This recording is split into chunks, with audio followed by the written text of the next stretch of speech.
잠시 후 여러분은 제1차 세계대전부터 제2차 세계대전까지 유럽의 역사를 모두 알 수 있습니다. 자, 그럼 로빈의 기록을 시작합니다. 한국사는 로빈. 19세기 후반부터 식민지 확보를 둘러싼 제국주의 열강들은 곳곳에서 치열한 대립과 갈등을 유발하였습니다. 독일의 비스마르크는 통일 이후 유럽의 현상 유지, 그리고 프랑스를 고립시키기 위해 1882년 오스트리아 헝가리 제국, 이탈리아와 삼국 동맹을 맺었습니다. 하지만 비스마르크가 퇴진한 이후 독일은 공격적인 세계 정책을 펼쳤습니다.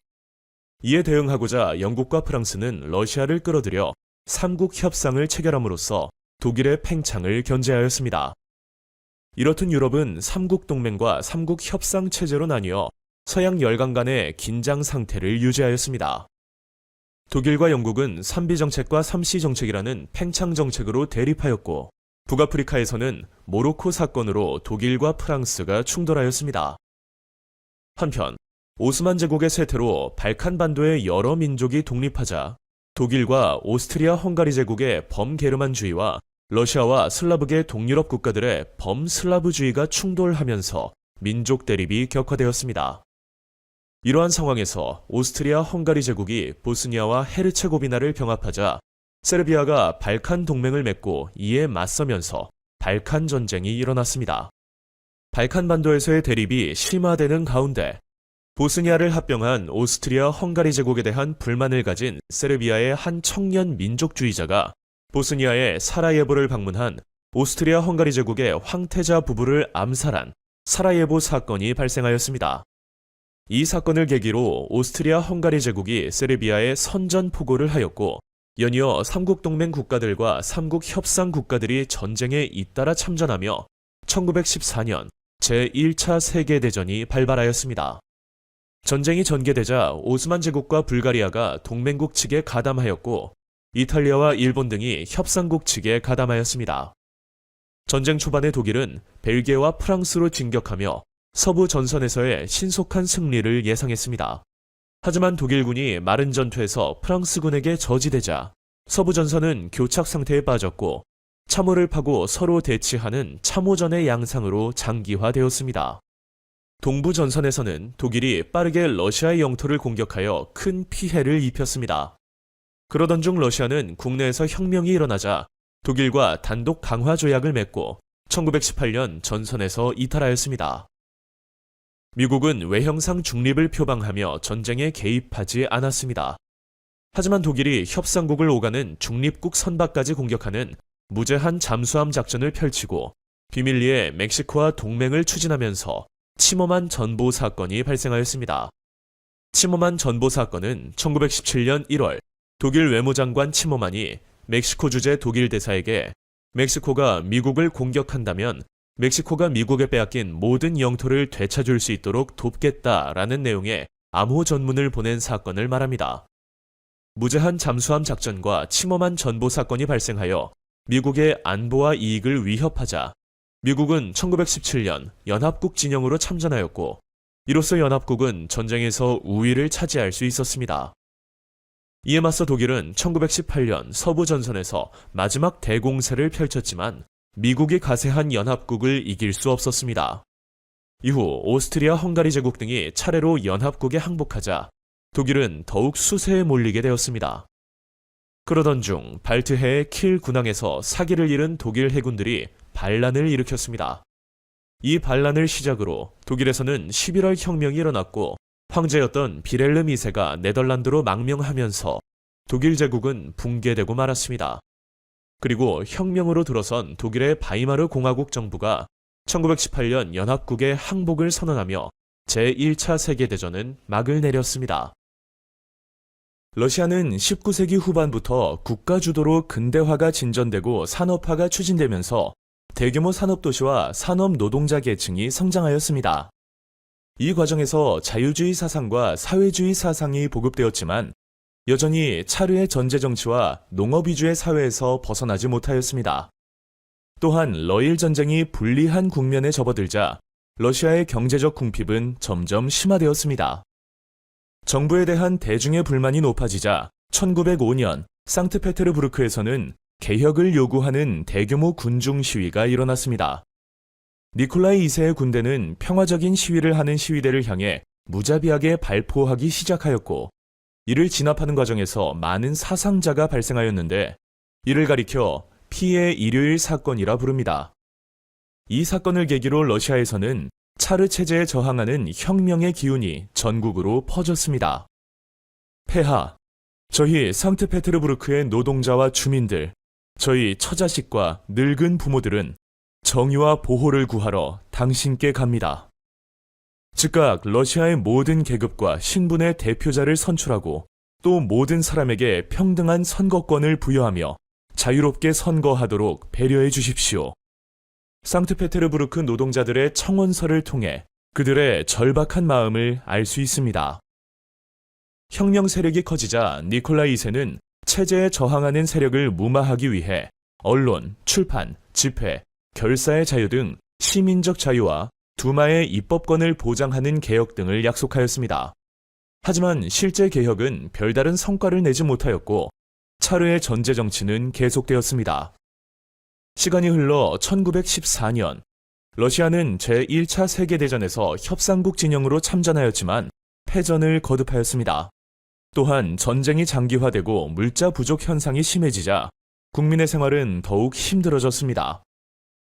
그러자 1917년 수도 상트페테르부르크의 노동자들은 식량 배급, 전쟁 중지, 전제정치 타도를 외치며 시위를 일으켰고 군인들 역시 이에 동참하였습니다.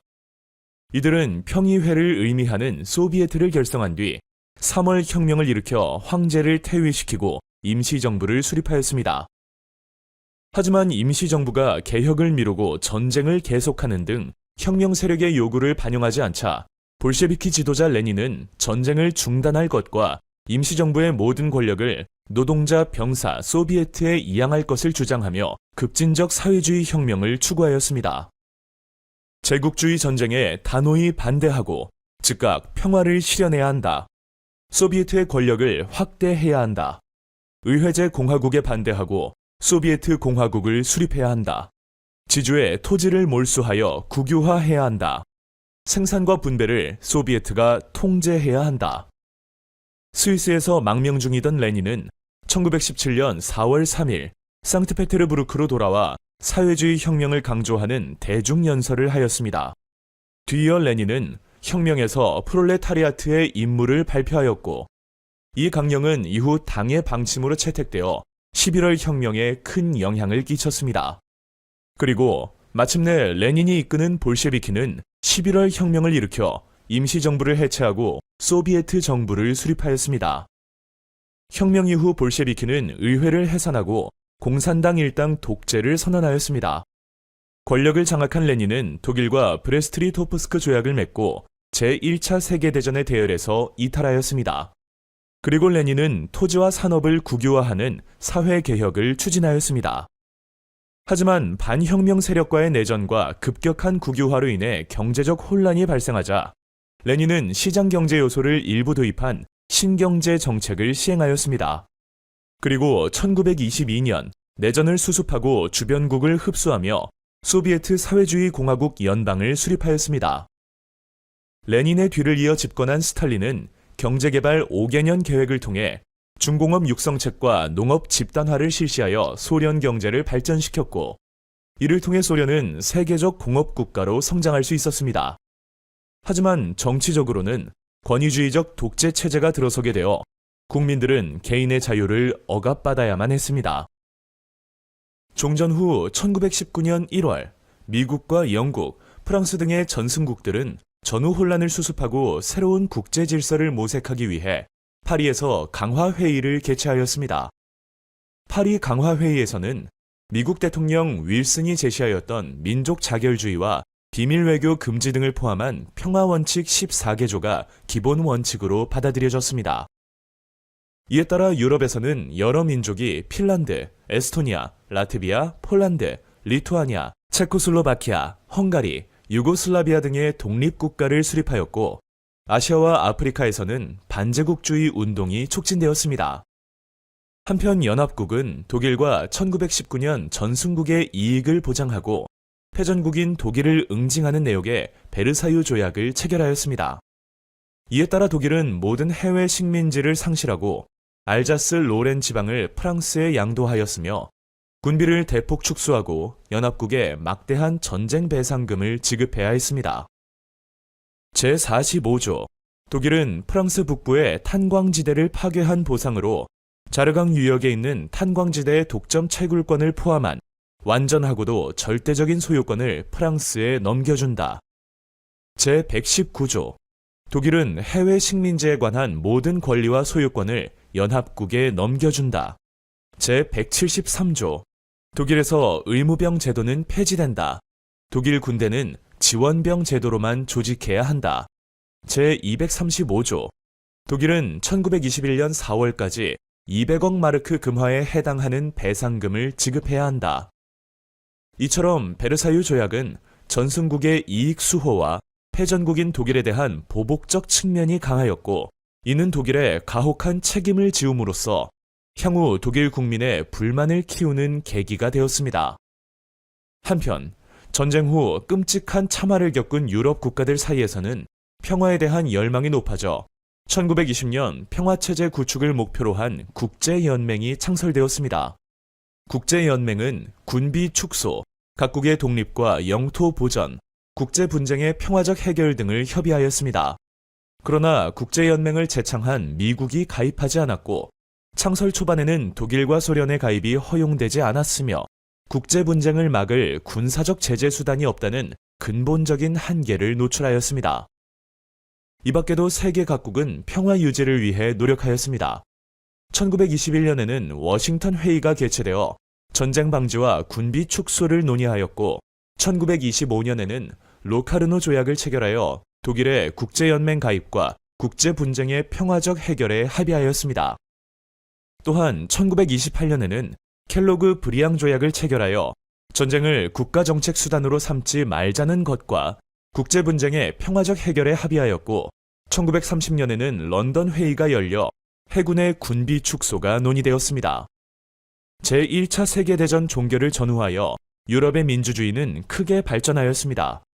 독일에서는 바이마르 공화국이 들어서는 등 패전국에서는 재정이 무너지고 공화정이 수립되었으며 패전국에서 독립한 나라들도 대부분 공화정을 채택하였습니다. 또한 유럽 여러 나라에서는 참정권도 확대되었습니다. 노동자 계층의 권리가 법으로 보장되었고 재산에 따른 선거권 제한이 사라졌으며 여성에게도 선거권이 부여되었습니다. 전시의 군수물자를 생산하는 등 후방에서 활약한 여성들의 기여는 종래의 여성 참정권 운동에 힘을 실어주었습니다. 이로 인해 전후 상당수의 유럽 국가가 여성의 참정권을 인정하였습니다. 제1차 세계대전 중 미국은 연합국에 군수물자를 판매하여 엄청난 이득을 보았습니다. 이에 미국은 세계 최대 공업국이자 채권국이 되었고 이를 바탕으로 전쟁 이후에는 군수물자를 만들던 공장에서 소비재를 생산 판매하며 경제적 호황을 누릴 수 있었습니다. 1920년대 중반에 이르러 유럽의 주요 국가들 역시 전쟁 이전의 경제 상태를 회복하면서 기업들은 앞다투어 생산량을 늘리기 시작하였고 사람들은 빚을 내면서까지 주식 투자에 뛰어들었습니다. 그러나 임금 생활자들의 소득이 이에 비례하여 나아지지 못하였고 생산이 늘어나는 것에 비해 시장에서 소비되지 못하고 쌓이는 현상이 나타났습니다. 그 결과 1929년 10월 미국의 뉴욕 증권거래소의 주가가 대폭락하였고 미국의 경제 상황은 크게 악화되었습니다. 미국의 수많은 은행과 기업, 공장이 무더기로 파산하며 실업자가 급증하였고 과잉 생산된 농산물이 소비되지 못하자 농민들 역시 몰락하였습니다. 미국은 유럽, 아시아 등지에 빌려주었던 자본을 거두어들이기 시작하였고 이러한 미국의 위기는 미국 경제에 의존하던 유럽을 비롯한 세계 여러 나라로 확산되었는데 이는 곧 국제무역이 급감하고 전 세계적으로 실업률이 치솟는 대공황으로 이어졌습니다. 대공황이 발생하자 미국과 유럽 국가들은 국가가 경제에 개입하거나 보호무역을 실시하여 자국 산업의 침체를 막고자 하였습니다. 미국의 루즈벨트 대통령은 대공황을 극복하고자 경제학자 케인스의 주장을 수용한 뉴딜 정책을 추진하였습니다. 전통적인 자유방임의 원칙을 포기하고 정부가 경제 분야에 적극적으로 개입하는 뉴딜 정책에 따라 정부는 지출을 늘리고 대규모 공공사업을 일으켜 구매력을 높이는 방식으로 경기를 회복하고자 하였습니다. 뉴딜 정책은 연방정부가 농업 생산물의 과잉 생산을 제한하고 농민에게 보조금을 지급하는 농업보조금 정책, 최저임금제, 최고노동시간 규정, 노동자의 단결권과 단체 교섭권을 보장하는 와그너법, 초대형 댐 건설을 위한 인력을 고용하여 실업자를 구제하고 완공 이후 홍수 조절, 수력 발전 등에 기여한 테네시강 유역 개발, 노인연금, 실업자 수당, 의료 서비스 지원 등을 시행하는 사회보장법, 교량, 고속도로 등 대규모 건설 노동자 고용 및 각종 예술가 지원 등으로 약 800만 개의 일자리를 창출한 공공사업 진흥 정책 등을 주요 내용으로 하였습니다. 영국은 무역 흑자를 늘리는 방법으로 대공황에 대응하였습니다.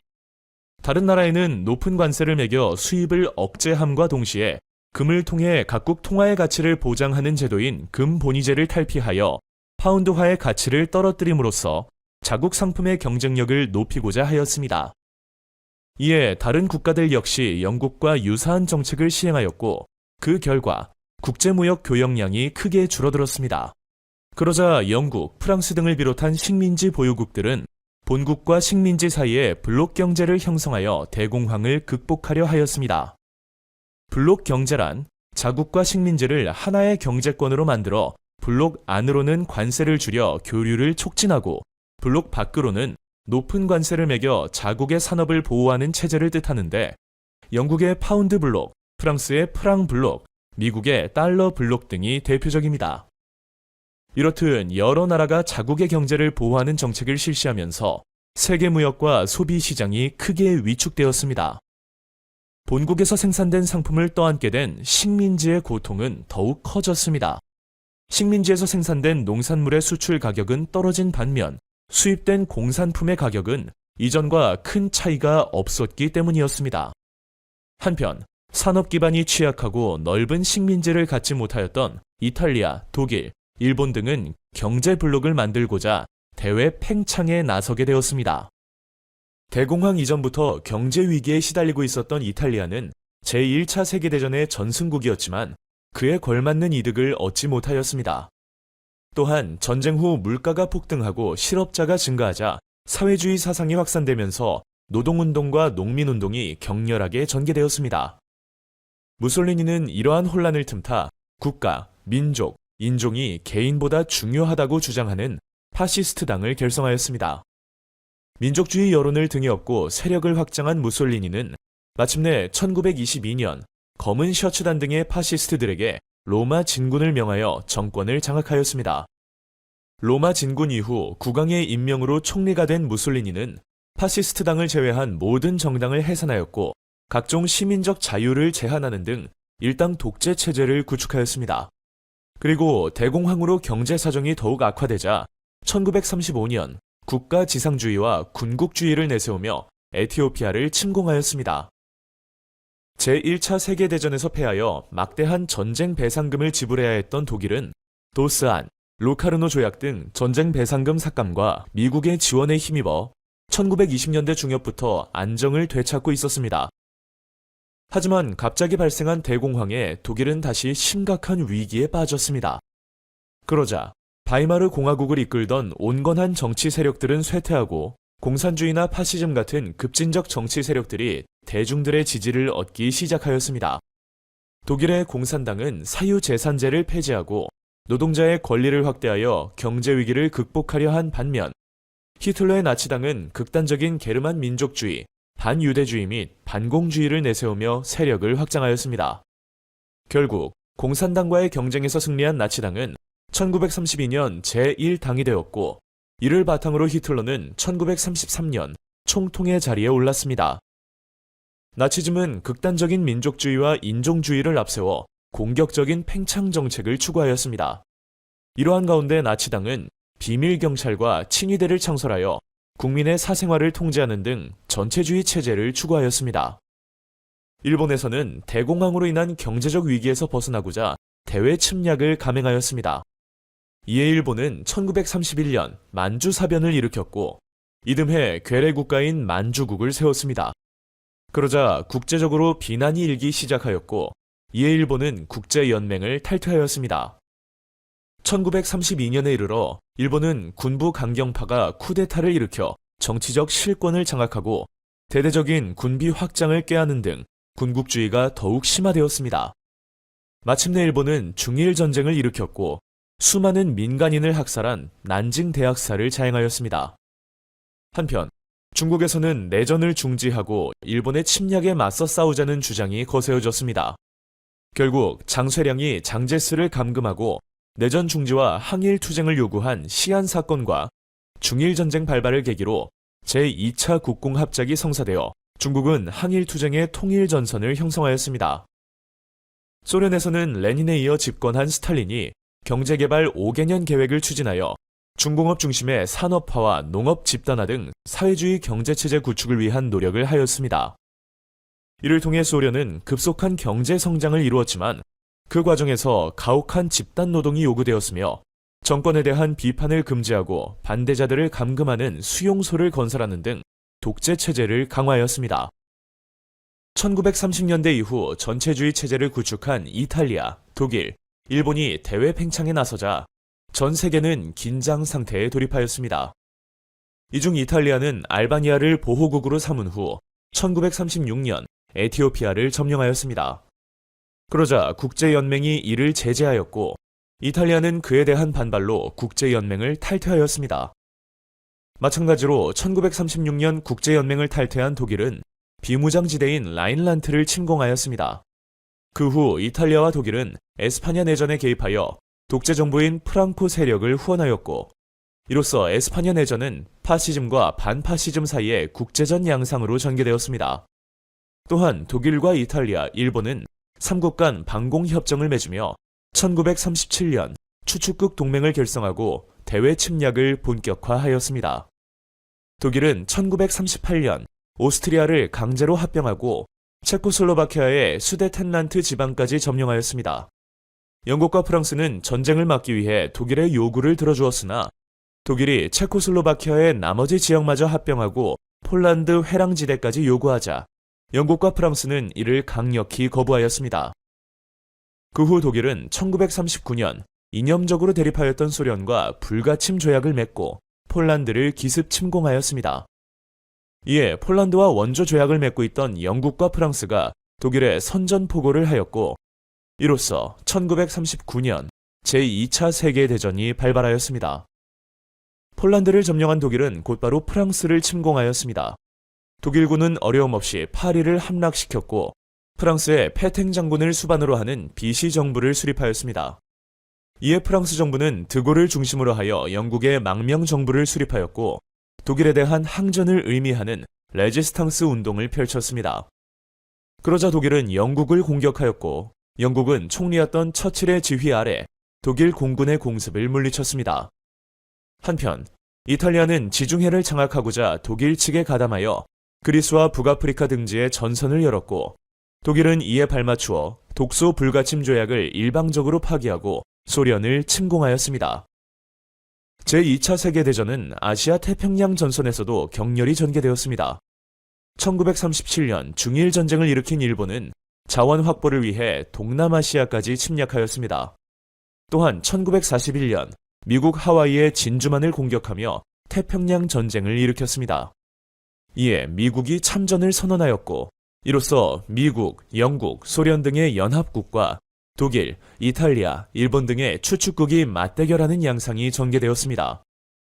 미국이 참전하자 연합국은 미드웨이 해전과 스탈린그라드 전투, 쿠르스크 전투 등에서 승리하였고 이로써 전세는 연합국 측으로 기울기 시작하였습니다. 이탈리아에서는 전세 악화와 비판 여론 속에 무솔리니가 실각하면서 연합군에 항복하였습니다. 이듬해인 1944년 연합국은 노르망디 상륙작전을 펼쳐 독일군을 몰아내고 파리를 되찾았습니다. 이 여세를 몰아 연합군이 베를린을 향해 진격하여 독일을 압박하자 1945년 5월 마침내 독일은 무조건 항복을 선언하였습니다. 1942년 미드웨이 해전에서 승리한 미국은 일본을 압박하며 전쟁의 주도권을 잡았습니다. 이후 독일이 항복하자 소련이 일본 전선에 참여할 것을 걱정한 미국은 1945년 8월 일본의 히로시마와 나가사키에 원자폭탄을 투하하였습니다. 그러자 일본 역시 무조건 항복을 선언하였고 이로써 제2차 세계대전은 막을 내렸습니다. 제2차 세계대전 중 연합국 측은 전후 처리를 논의하였습니다. 1941년 8월 대서양 헌장을 발표하여 전후 평화 수립의 원칙을 천명하였고 이어 카이로 회담, 얄타 회담, 포츠담 회담을 통해 전후 처리 문제를 협의하였습니다. 이 중 카이로 회담에서 한국을 적절한 시기에 독립시키기로 결의하였고 포츠담 회담에서는 한국의 독립을 재확인하였습니다. 전후의 독일은 미국, 영국, 프랑스, 소련에 의해 분할 점령되었고 일본은 미군정의 지배를 받다 1951년 샌프란시스코 회의를 통해 주권을 되찾았습니다. 한편 독일의 뉘른베르크와 일본의 도쿄에서는 전쟁 범죄자 처벌을 위한 군사재판이 열려 평화와 인도주의에 반하는 행위에 대한 책임을 분명히 하였습니다. 전후에는 세계 평화와 안전에 대한 필요성이 대두되었습니다. 이에 1945년 10월 전쟁 방지와 평화 유지, 국제협력을 목적으로 한 유엔이 창설되었습니다. 당시 회의에 참가한 미국, 소련 등 50개국은 전쟁을 방지하고 인권을 지키며 자유를 확대하는 데 노력을 기울이기로 결의하였습니다. 유엔은 전쟁 방지와 평화 유지를 위해 국제연합군과 평화유지군을 운용하여 큰 성과를 거두었습니다. 그러나 유엔은 미국과 소련 등 강대국을 중심으로 운영되는 한계가 드러나기도 하였습니다. 이후 유럽의 역사는 어떻게 흘러갈까요?